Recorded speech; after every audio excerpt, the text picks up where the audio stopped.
Olá, gente, tudo bem? Temos agora o prazer de receber o Rogério Zampronha, ele que é CEO da Prumo Logística, né? Mais uma conversa, mais um bate-papo interessante aqui na nossa série especial A Era do Clima, rumo à COP30. Rogério, muito obrigado por ter aceitado o nosso convite, é um prazer recebê-lo aqui na TV Estadão. Boa tarde, Eduardo. Boa tarde a todos. É um prazer participar da TV Estadão, do programa tão importante como esse. Tá certo. Rogério, eu vou começar já entrando no tema da sustentabilidade, né? Afinal de contas, esse ano vamos ter aí a COP30, né? Pela primeira vez, essa importante reunião climática da ONU vai ser realizada aqui no Brasil, né? Em Belém, no Pará, e é a primeira vez também que a reunião ocorre no âmbito amazônico. E aí, Rogério, eu queria entender, no caso, obviamente, aí da Prumo Logística, né? Até que ponto hoje esse tema do meio ambiente, o tema das mudanças climáticas, da sustentabilidade, está realmente no dia a dia de vocês, né? Isso realmente já é uma coisa tão importante quanto os outros temas, né? De uma companhia como a Prumo tem que lidar, ou ainda é algo que está mais no horizonte a médio ou longo prazo? Como que está, enfim, essa questão da sustentabilidade nos negócios da Prumo hoje? Eu gostaria de contextualizar primeiro o que é a Prumo, porque Claro, vai perfeito. fazer um pouco mais de sentido também para a nossa conversa. A Prumo é um dos grandes grupos de infraestrutura no Brasil. É uma holding que controla várias empresas, sendo a mais destacada, pela razão que vocês já vão entender, o Porto do Açu, que é o único porto privado do Brasil, e fica localizado no norte do estado do Rio de Janeiro, ali quase no Espírito Santo. A sustentabilidade, ela não é que ela entra por acidente aqui, ela é central à nossa estratégia, e não é de hoje. E existem várias razões para isso.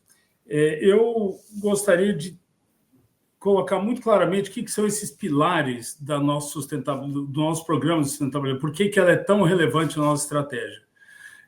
Nós vemos os pilares de sustentabilidade como a geração de negócios sustentáveis que ocorre dentro desse ecossistema que nós temos, eu vou exemplificar já, como nós lidamos com a nossa pegada de carbono, nossa própria pegada de carbono, seja casa de ferreiro, espeto de pau, não, realmente a gente faz nossa lição de casa também, e como que nós usamos a sustentabilidade para nos projetarmos como um agente de desenvolvimento econômico e social com importante impacto na região e no país onde nós estamos inseridos, e também para fora do país. Não à toa, nós, há 2 anos, redefinimos o nosso propósito como reduzir a pegada de carbono, não só no Brasil, mas no mundo inteiro, ajudar os nossos clientes a reduzir sua pegada de carbono e acelerar o melhor do Brasil, considerando que o Brasil tem grandes virtudes que podem ser relevantes nessa nossa agenda. Dito isso, se eu entrar naquele primeiro pilar, que é a geração de negócios sustentáveis, nós inovamos na América Latina na criação do que a gente chama de primeiro hub de produção de hidrogênio de baixo carbono, ou hidrogênio verde, de 1 milhão de metros quadrados. Nós licenciamos uma área de 1 milhão de metros quadrados para produção de produtos de baixo carbono. E esse é o que eu chamo de geração de negócios sustentáveis. E teve um sucesso muito grande. Eu achei que a gente ia demorar 4, 5 anos para atrair clientes para operarem nesse hub de baixo carbono, nesse hub de hidrogênio, e eis que no primeiro ano a gente esgotou esse 1 milhão de metros quadrados, anunciando acordos formais e definitivos com empresas, todas elas estrangeiras, uma norueguesa. Rogério, só para quem está nos acompanhando entender, ou seja, a gente está falando de uma mesma região, né? Ou seja, tem o porto e tem toda esse hub junto com o porto, né? Geograficamente é tudo na mesma região, certo? É verdade, faltou essa explicação importante. Nós temos um porto só que o nosso porto tem uma área de 130 quilômetros quadrados, Eduardo. Dá uma Manhattan e meia. Então, obviamente, nós temos o porto, a atividade portuária nos mais de 7 quilômetros que nós temos de cais, mas temos mais 90 quilômetros quadrados para trás para serem usados, já estão sendo usados na industrialização daquela região. Então, quem se instala lá são empresas que se beneficiam da proximidade com o porto, essa conexão imediata com o porto, e é natural que essas empresas que produzem esses novos combustíveis, e a gente vai discutir isso um pouquinho mais para frente, se instalem ali, porque aquela região, como eu falei, o nosso propósito fala em acelerar o melhor do Brasil. O Brasil tem energia renovável com grande abundância, porque tem bons regimes de vento, tem uma boa insolação, tem muita água e tem muita biomassa.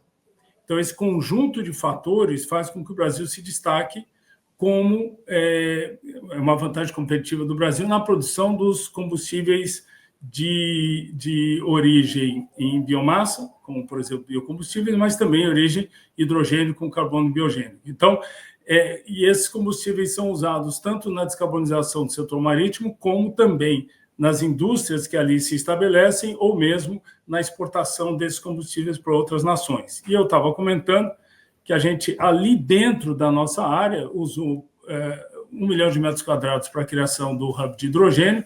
Já 4 empresas firmaram contratos, como a Fuela, da Noruega, a Yamina, que é uma empresa da Inglaterra, a HIF, que é uma empresa americana com base também no Chile, e a Sempen, que é uma outra multinacional, todos eles usando aquele hub para a produção de diferentes produtos, amônia verde, o próprio hidrogênio como meio de produção, a e-gasolina e assim por diante. Isso por mercado externo, Rogério? Parte para o mercado brasileiro e parte para o mercado externo, para exportação. A maioria é para exportação, mas amônia verde, por exemplo, é um insumo importante para a produção de fertilizantes. Você sabe muito bem que o Brasil importa mais de 90% do seu consumo de fertilizantes. E, mais importante, o metanol verde, que é um dos produtos que vai ser sintetizado nesse hub, é não só um potencial substituto para o diesel marítimo ou para outros combustíveis, mas também insumo importante na cadeia de produção dos biocombustíveis. E o Brasil importa quase todo, metanol que consome. Em função do sucesso desse primeiro 1 milhão de metros quadrados locados já, a gente começou já, no final do ano passado, o licenciamento de mais uma outra área de 2,5 milhões de metros quadrados, que a gente espera locar até o final do ano. Então, nós temos vários outros acordos, como, por exemplo, com a empresa espanhola Repsol, para desenvolver estudos para CCS, que a gente chama, né? Armazenagem de carbono e assim por diante. Exatamente. De carbono em português. E transformar o carbono capturado em combustível renovável também, né? Enfim, nós temos uma série de outras iniciativas, além dessas que eu mencionei, não só baseadas em hidrogênio, mas também em gás natural. Lembrando que uma das empresas do grupo se chama Gás Natural Açu, e é o maior complexo de geração de energia térmica a gás natural do Brasil, são 3 gigawatts em operação agora, e você sabe que o gás natural se coloca como um combustível importante na transição energética.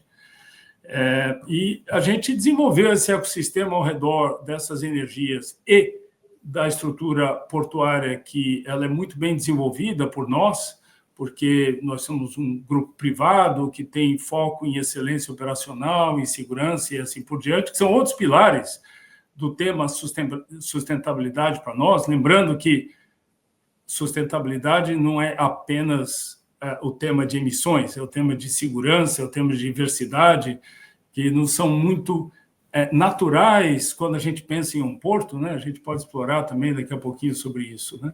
Então, nós temos esses 3 pilares: a geração de negócios sustentáveis, como eu falei, a redução da nossa pegada de carbono. Por exemplo, a nossa térmica, a GNA, que eu mencionei há pouco, é a de menor emissão de CO2 por megawatt produzido de energia, de todas que operam no Brasil.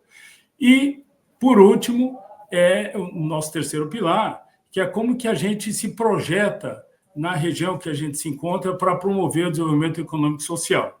E, para isso, nós separamos uma área de 40 quilômetros quadrados, adjunta ao porto, é uma área bastante grande, onde nós constituímos a maior reserva privada do Brasil de Restinga, uma RPPN chamada Reserva Caruara, e lá não só nós cuidamos de mais de 120 espécies animais, sendo que mais de 20 têm risco de extinção, como a gente constitui um viveiro de plantas que permite que a gente continue a expansão acelerada da reserva como mecanismo de compensação ambiental de projetos que se instalam no porto.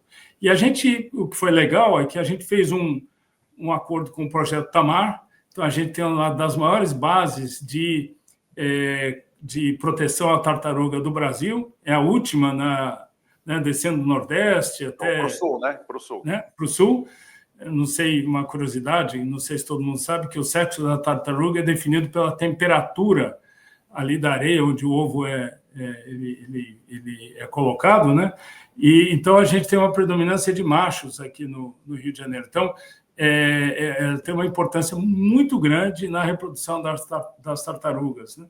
E a gente monitora 60 quilômetros de praia para evitar que esses ovos sejam destruídos ou pela população ou por animais.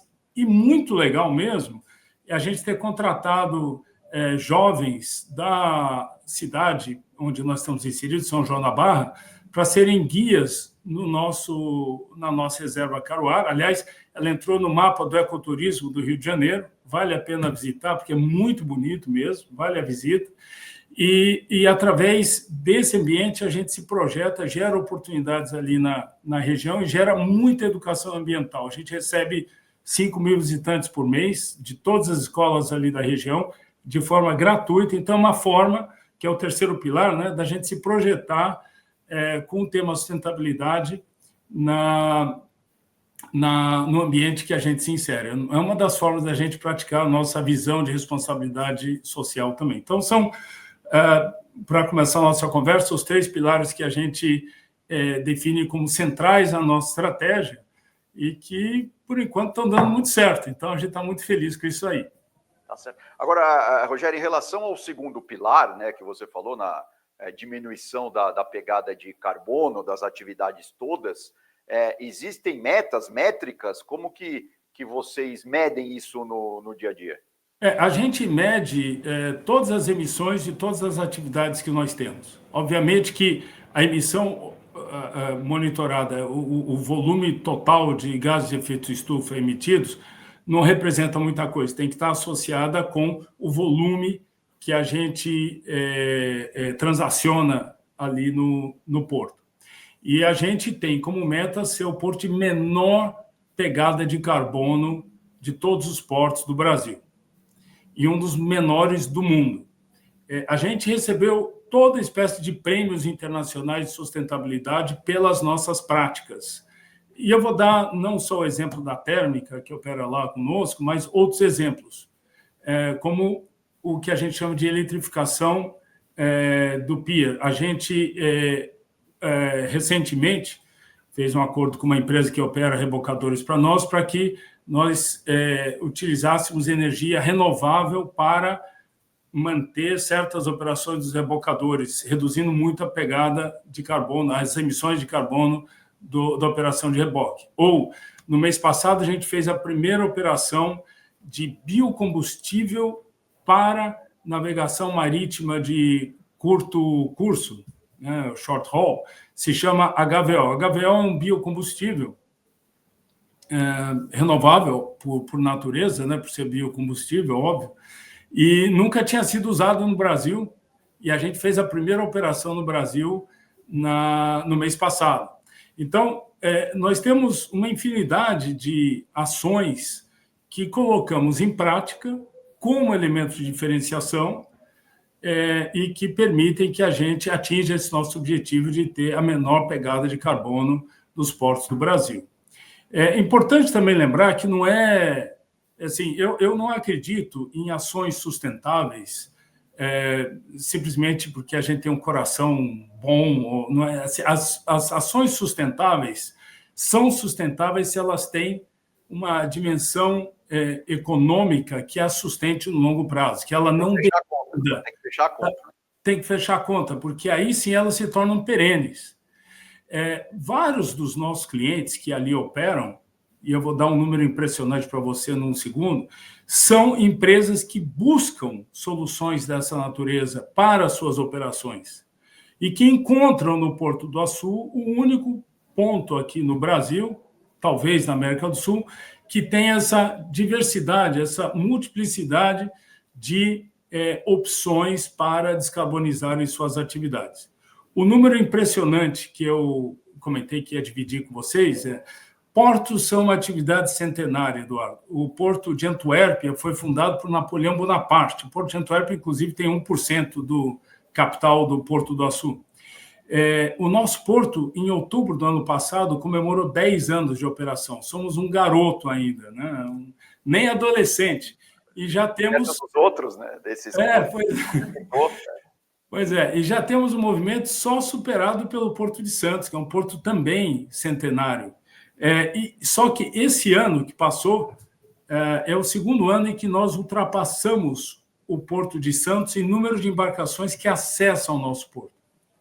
É que a gente tem muita embarcação que dá apoio logístico à produção de petróleo no pré-sal, então não são navios de container. E isso, obviamente, a gente não chega perto de Santos. Mas o número de embarcações que nós temos acessando o nosso porto já supera o de Santos. Isso faz com que a gente tenha, naturalmente, um grande mercado consumidor dos novos combustíveis que eu acabei de mencionar.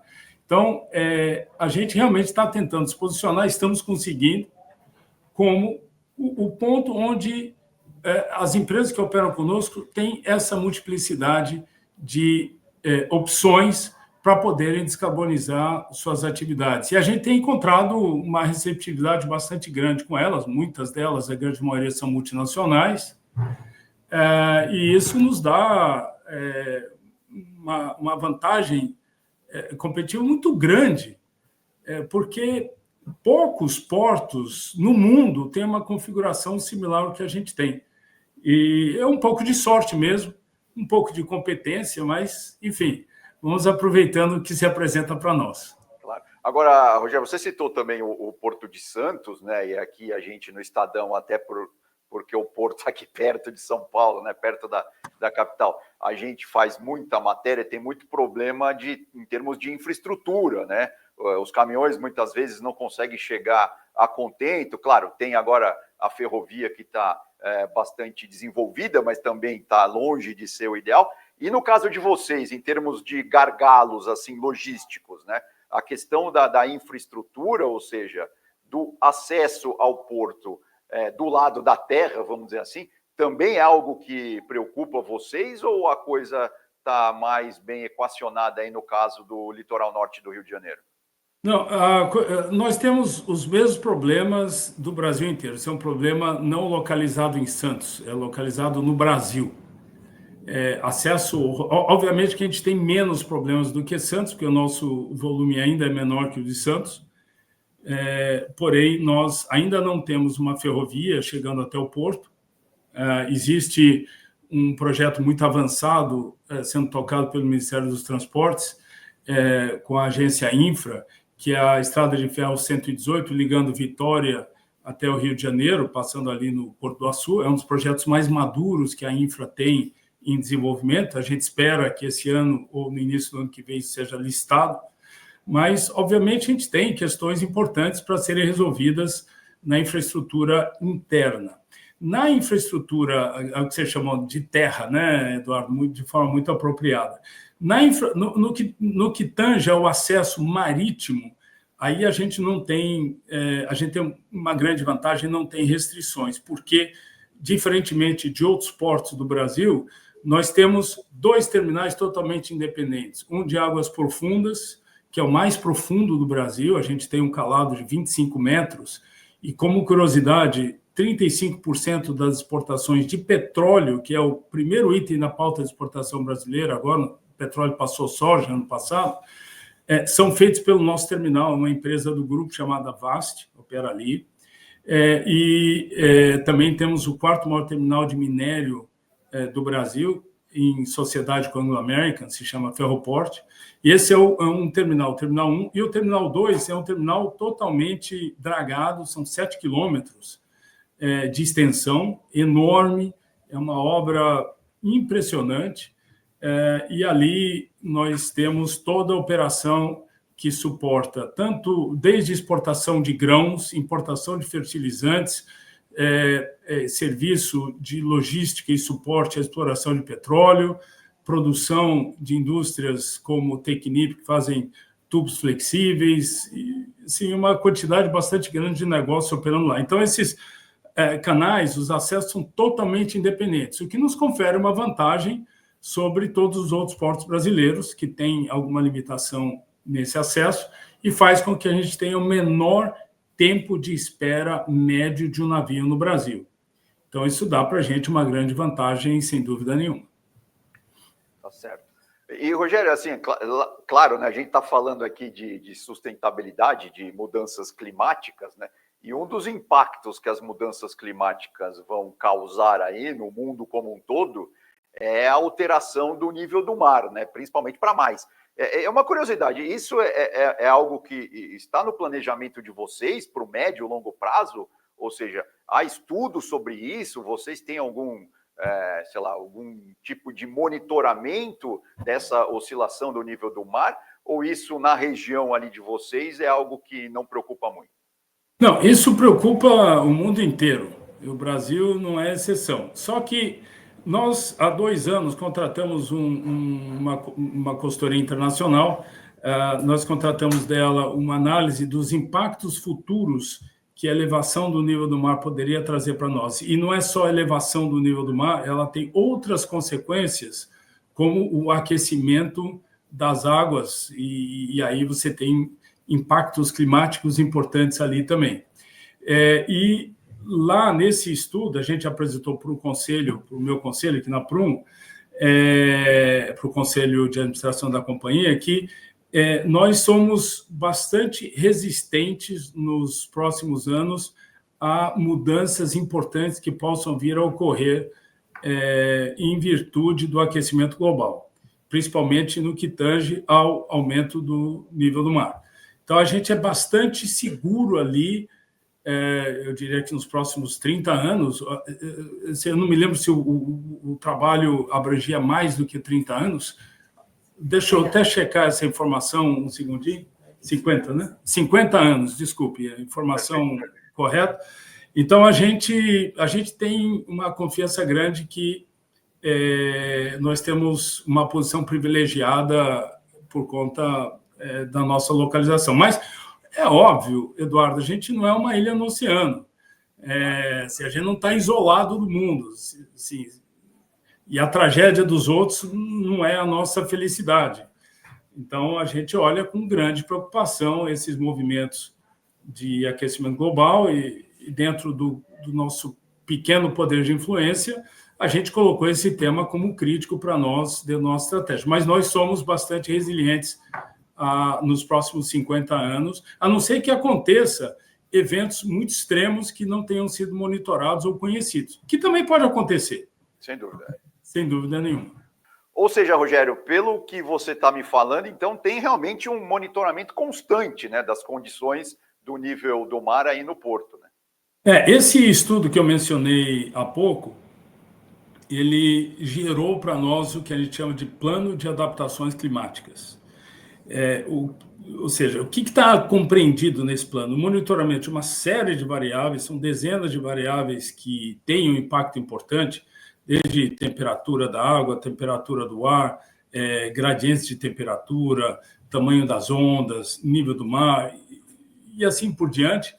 E em função de como esse movimento vai acontecendo, nós temos alguns planos de ação para mitigar esses impactos que possam vir a ocorrer.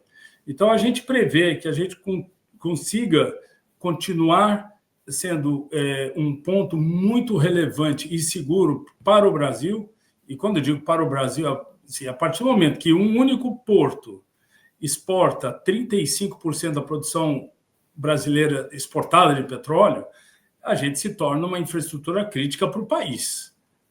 Se 6% do PIB brasileiro passa pelo nosso porto, nós somos uma infraestrutura crítica para o país. E a gente, então, tomou todas as medidas, ou está tomando todas as medidas daquilo que a gente conseguiu mapear como risco, para continuar operando de forma eficiente ao longo desse período todo aí.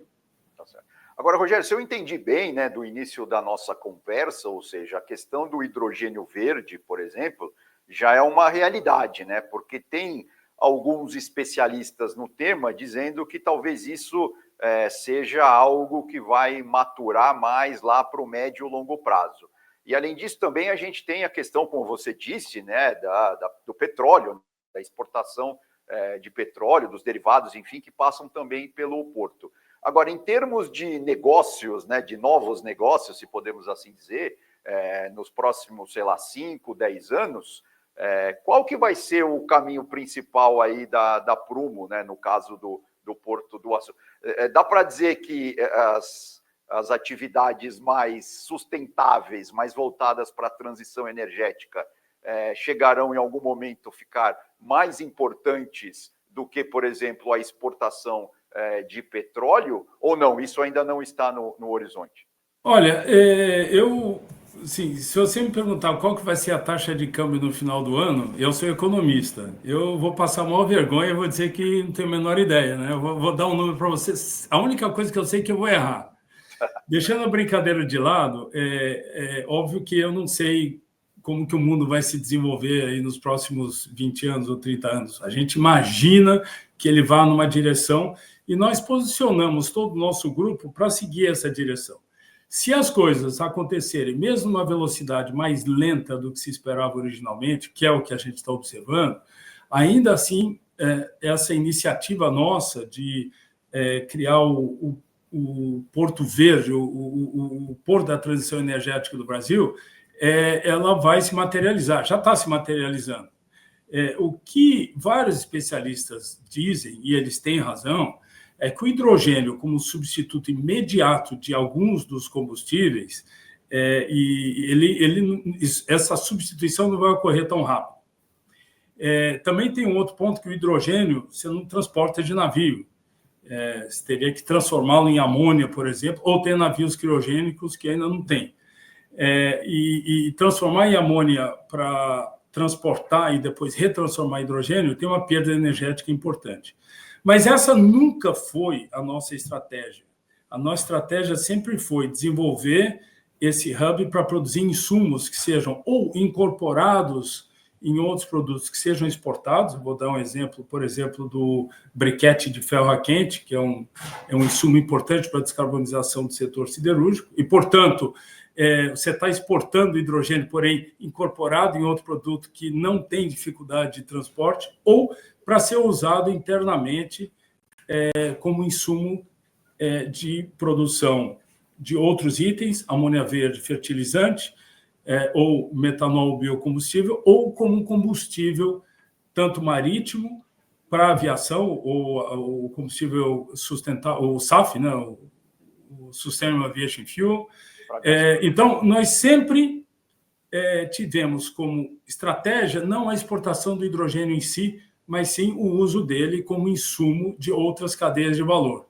E talvez por isso que as coisas estão se concretizando aqui, porque essa visão que esses hubs, que existem alguns outros no mundo, tem de hidrogênio, que eles devem produzir para ser insumo, o hidrogênio insumo de algo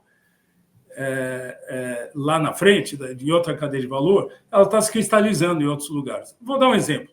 Metanol verde, de uma forma muito simples. Eu não sou químico, nem engenheiro químico, mas metanol verde é sintetizado a partir do uso de carbono biogênico, ou seja, carbono oriundo de biomassa, portanto renovável, com hidrogênio verde. Então, nós criamos um hub para permitir que a produção do metanol verde, tanto para combustível como para a indústria química, como para biocombustível, ocorra lá de forma muito competitiva. Então, por isso que eu não estou tão preocupado com essas projeções do hidrogênio de outras pessoas que você mencionou, porque não é exatamente isso que a gente colocou no centro da nossa estratégia. Ou seja, vocês não estão querendo vender o dominó, mas as pecinhas do dominó, né? Vamos dizer assim. Por exemplo. A questão das eólicas em alto mar também entra mais ou menos nesse contexto do hidrogênio verde? Da questão entra. A maturidade não está tão perto assim, né? Não está tão perto, mas é uma jornada. O que nós estamos observando, não só no Brasil, mas em outros lugares do mundo, é que essas unidades de produção de produtos da transição energética são altamente consumidores, são eletrointensivas, precisam de um grande volume de energia renovável disponível num ponto específico de conexão. E o Brasil sofre muito com a falta de disponibilidade de pontos de conexão para indústrias eletrointensivas. Eu li nos jornais essa semana sobre isso, por exemplo, o Estadão mesmo publicou sobre isso, acho que esse fim de semana. Então, a geração de energia eólica offshore, ela resolve parcialmente esse problema pelo fato de permitir que você tenha uma grande densidade de produção de energia renovável a um custo competitivo, desembocando num único local onde floresce uma indústria de transição energética. Então, eu acredito muito na energia eólica em alto mar, offshore, nesse contexto particular que eu acabei de mencionar, não para injetar energia no grid como qualquer outra fonte, mas para, sim, gerar energia em grande volume, com custo competitivo num único ponto de consumo. E aí, isso é sorte, tá? Isso não foi desenhado na origem do porto. Os ventos que sopram na frente ali do Porto do Açu, ali na Bacia de Campos, são muito similares aos ventos do norte, por exemplo, no alto mar, ali no Ceará, Rio Grande do Norte, ligeiramente menores, mas o nosso porto ele se constitui pela característica de 2 canais simultâneos e 7 quilômetros de canal dragado como a base ideal para ser o suporte logístico para as operações de construção, operação, manutenção, instalação de projetos eólicos em alto mar.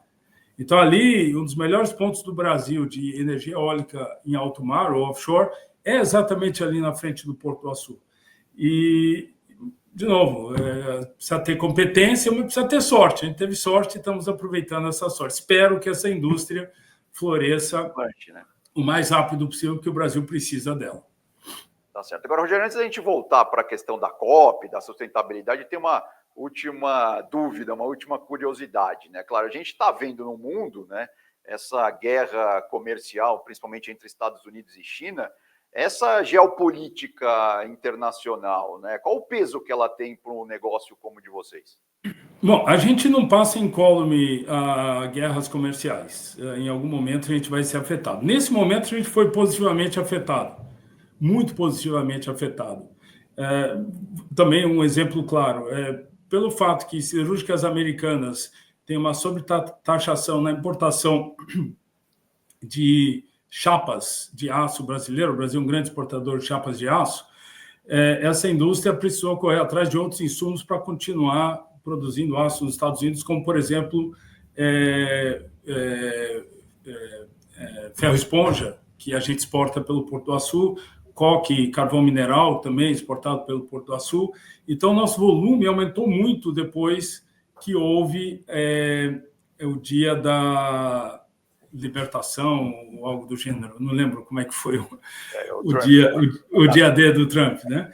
Acabou nos beneficiando sobremaneira. Pra você ter uma ideia, o volume do porto no primeiro trimestre desse ano está 69% acima do mesmo período do ano passado. Esse é o número mesmo. É óbvio que nem tudo pode ser consequência do que a gente observou da tarifação americana. Muita coisa já estava sendo plantada, né, com bastante sucesso, mas teve seu impacto positivo. Por outro lado, se você pensa que a China é um país que vai ser bastante afetado com exportações para os Estados Unidos. Eu estava na China semana passada e a preocupação deles é que eles exportam quase 500 bilhões de dólares por ano para os Estados Unidos. O que vai acontecer com isso? O Brasil passa a ser não só um repositório natural para os produtos chineses, mas também para a instalação de empresas chinesas exportarem a partir daqui do Brasil para os Estados Unidos com uma tarifação muito menor. E, para isso, você precisa de um ambiente muito adequado para instalar suas operações. A gente já tem grandes negócios com empresas chinesas, temos sócios chineses na térmica, operamos com as principais petroleiras chinesas.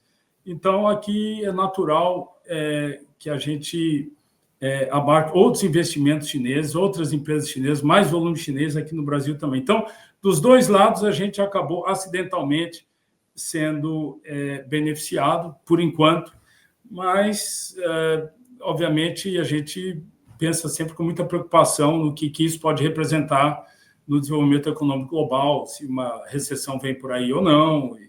Eu acho que as coisas vão se acomodar rapidamente, mas sempre com uma preocupação aqui muito alta, né? Claro, claro.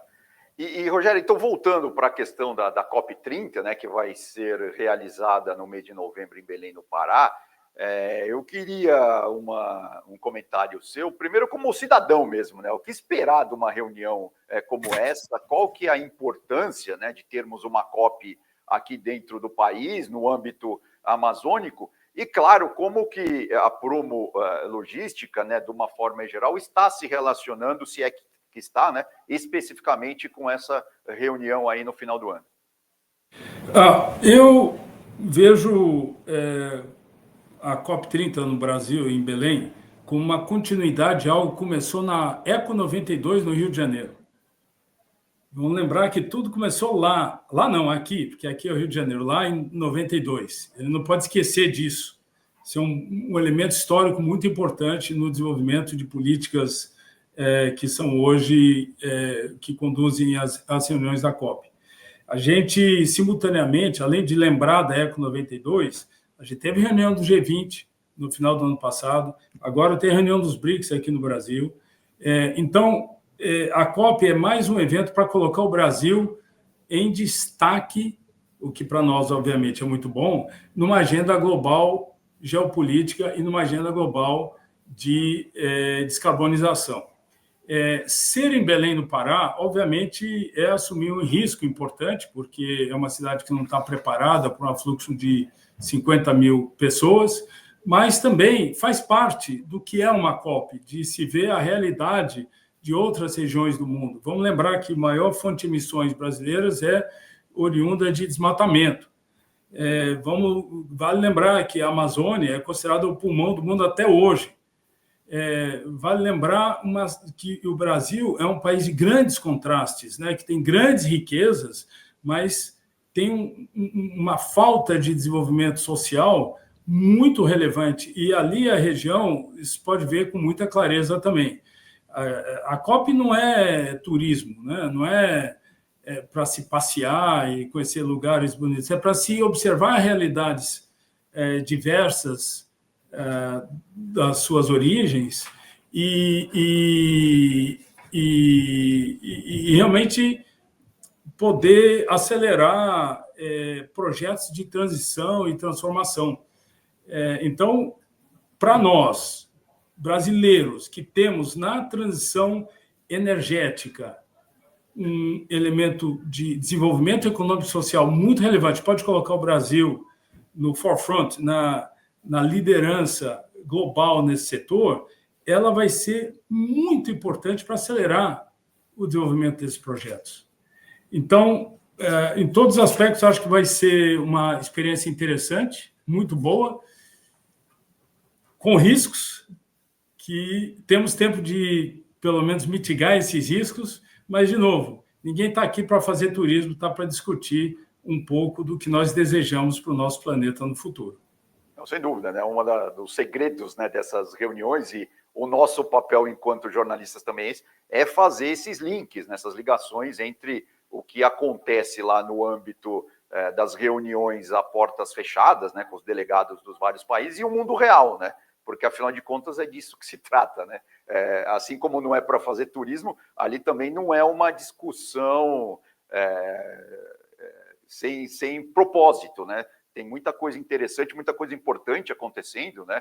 Inclusive, uma das mais importantes nos últimos anos, né, foi a reunião do Acordo de Paris, né, que aconteceu em Paris, por isso tem o nome, a reunião foi lá. Então é isso, a gente vai ter que realmente fazer essas ligações e, como você disse, né, é muito importante mesmo a gente conseguir extrair coisas práticas, né, para que realmente não só o Brasil, como o mundo, consiga enfrentar, consiga se adaptar às mudanças climáticas globais, né? É importante aqui também, porque a gente passa a ter um pouco mais de voz nessas discussões em termos globais. Está no nosso país, no nosso terreno, a gente tem que ser ouvido. E o Brasil tem muito a falar nesse tema em particular. Nós, a gente participa anualmente de todas as COPs, tanto através da nossa afiliação com o CEBEDS, Conselho Empresarial Brasileiro de Desenvolvimento Sustentável, brilhantemente dirigido pela Marina, que você deve conhecer bem, pela Apex, por uma série de outras ações que nós, e associações que nós participamos. Repito que, para nós, o tema de sustentabilidade, voltando no início da nossa conversa, ele é central à nossa estratégia. Nós entendemos que isso nos diferencia, nos coloca em outro patamar, não só no Brasil, mas globalmente. De novo, ganhamos todos os prêmios internacionais de sustentabilidade e atividade portuária no mundo inteiro. Também vale a pena lembrar que o tema de descarbonização do setor marítimo não é tratado nas NDCs de cada país, porque ele é transnacional, ele é tratado dentro da Organização Marítima Internacional, ou IMO, né, International Maritime Organization, e que tem suas metas específicas. Nós somos signatários dos protocolos do IMO. Se todas as emissões do transporte marítimo fossem um país, ele seria o 7º maior emissor do planeta. E é lá, entre outros setores, mas lá em particular, onde uma empresa brasileira, junto com uma cadeia de valor, né, não somos nós sozinhos, né, a gente é só vamos dizer, o portal de entrada e saída, mas que a gente realmente pode influenciar globalmente a redução de emissões de um setor importante. 3% das emissões globais de gases de efeito estufa são oriundas do transporte marítimo. E poder participar de uma transformação dessa e ver o resultado dessa transformação, não só a nível regional, mas a nível global, é uma oportunidade única na vida de uma pessoa. E não de uma pessoa, mas centenas de pessoas que trabalham aqui e acordam todos os dias com esse princípio muito claro do que devem fazer e dessa transformação que querem atingir. Então, eu diria que a COP30 é uma síntese disso tudo e a gente espera que ela tenha muito sucesso. Vamos trabalhar para que ela tenha sucesso e vamos torcer para que tudo corra bem. Tá certo.